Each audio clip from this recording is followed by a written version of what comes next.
반갑습니다. 벌써 주기도문 4번째 시간입니다.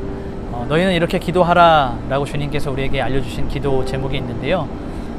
첫 번째는 우리가 기도가 잘못된 부분에 대해서, 잘못된 기도에 대해서 좀 다뤘었고요. 두 번째는 우리가 이제 어떻게 기도를 해야 되는가, 우리의 기도의 대상이 누구인가에 대해서 함께 배웠었죠. 그리고 제가 세 번째 시간에는 이 주기도문의 구조에 대해서 좀 말씀을 드렸습니다. 주기도문은 머릿말, 본문, 그리고 맺은말로 이렇게 구분이 된다고 말씀을 드렸죠. 머릿말에는 놀랍게도 한 절, 한 마디 정도가 들어있는데요. 하늘에 계신 우리 아버지여, 이것이 바로 주기도문의 머릿말이 됩니다. 오늘은 우리가 머릿말에서도 두 번째 시간을 좀 가지겠습니다. 우리가 한글로 주기도문을 읽을 때는, 혹은 한글로 주기도문을 고백할 때는 하늘에 계신 우리 아버지여 라는 순서로 기록이 되어 있는데, 우리가 이 원래 쓰여져 있던 헬라어를 좀 살펴보게 되면 그 의미가 아버지여, 우리의 하늘에 계신 이라는 순서로 기록이 되어 있습니다. 그래서 제가 여러분에게 지난 시간에 아버지여에 대해서 먼저 좀 말씀을 드리면서 우리가 주기도문을 고백할 때 우리의 아버지 되시는, 우리의 기도를 들으시는 그 아버지가 어떠한 분이신지에 대해서 설명을 드렸습니다. 이제 두 번째로 우리의 라는 부분에 대해서 함께 다루고 싶습니다. 여러분, 우리가 주기도문을 고백할 때 왜 하늘에 계신 나의 아버지여가 아니라 왜 하늘에 계신 우리 아버지여 라고 고백할까요? 좀 신기하지 않습니까? 저는 이 말씀을 준비하면서 하나님 아버지를 나의 아버지라고 부르지 않고 우리의 아버지라고 불렀던 이 사실이 조금은 신기하고 궁금하고 호기심을 자아냈습니다. 제가 말씀을 연구하면서, 공부하면서 그 의미를 알아냈는데요. 우리가 주기도문을 하늘에 계신 우리 아버지여 라고 고백하는 이유는 우리가 신앙의 공동체성을 띠고 있다는 사실을 우리에게 알려주기 위해서입니다.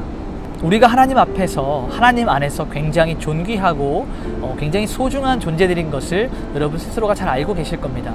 그런데 우리가 하늘에 계신 우리 아버지여 라고 고백하는 이 고백 안에는 하나님에게는 우리처럼 존귀하고 소중한 그의 자녀들이 나뿐만 아니라 굉장히 많이 존재하고 있다는 사실을 우리가 어림짐작으로 알 수가 있다는 것이죠.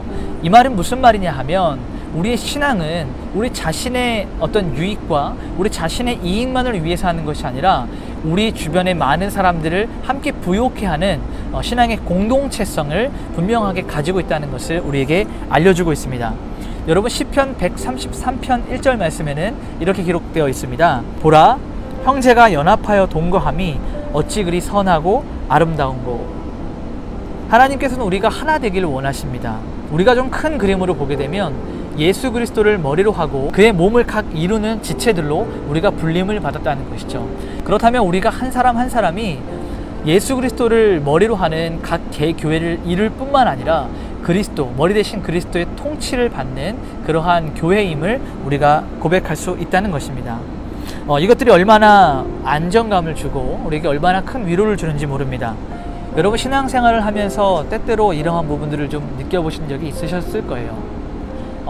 굉장히 쓸쓸하고 고독하고 외로웠던 시간들, 세상에 나 혼자 남겨진 것 같고, 신앙생활을 하면서도 굉장히 고독함을 느낄 때가 많이 있으셨을 텐데, 예수님께서는 우리가 주기도문을 고백할 때 하늘에 계신 우리 아버지여 라고 이렇게 고백을 하면서 아브라함의 하나님이, 그리고 야곱의 하나님이, 그리고 이삭의 하나님이 바로 우리의 하나님 되어주심을 우리가 기억하기를 원하셨다는 것이죠.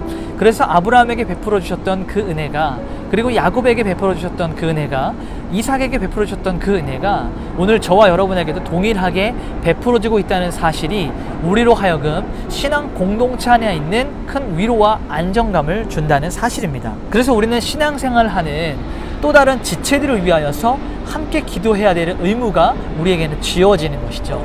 우리가 우리 자신만을 위해서 기도하는 것 하나님 결코 기뻐하시지 않습니다. 물론 우리가 우리 자신의 필요를 위하여서, 우리가 차후에도 배우게 되겠지만 우리의 필요를 위하여서 기도하는 건 매우 중요합니다.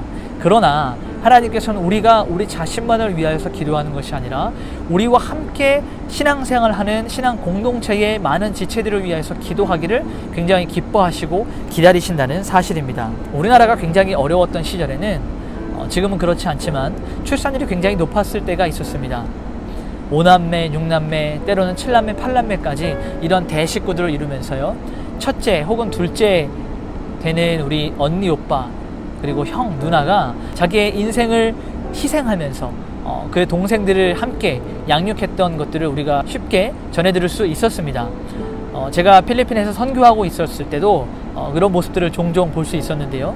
필리핀에는 우리 많은 대식구들이 있기 때문에 가장 큰 형, 큰 누나, 큰 언니, 큰 오빠가 자기의 인생을 또 자기의 삶을 희생하면서 자기 동생들의 뒷바라지를 해주고 학비를 대주고 자기는 또 하고 싶었던 공부를 멈추고 일을 했던 이런 모습들을 종종 접할 수가 있었습니다. 여러분, 세상의 형제 자매들도 이처럼 자기의 가족들을 위해서 희생하는 모습들을 우리가 쉽게 볼 수 있습니다. 그렇다면 그리스도 안에서 그리고 그리스도의 피와 그리스도의 보혈로 한 형제가 된 믿음의 신앙의 형제 자매들을 위해서 우리가 희생하고 헌신하고 더 나아가서 그들을 위해서 기도하는 일들이 얼마나 중요한지 다시금 깨달을 수가 있게 되는 것이죠.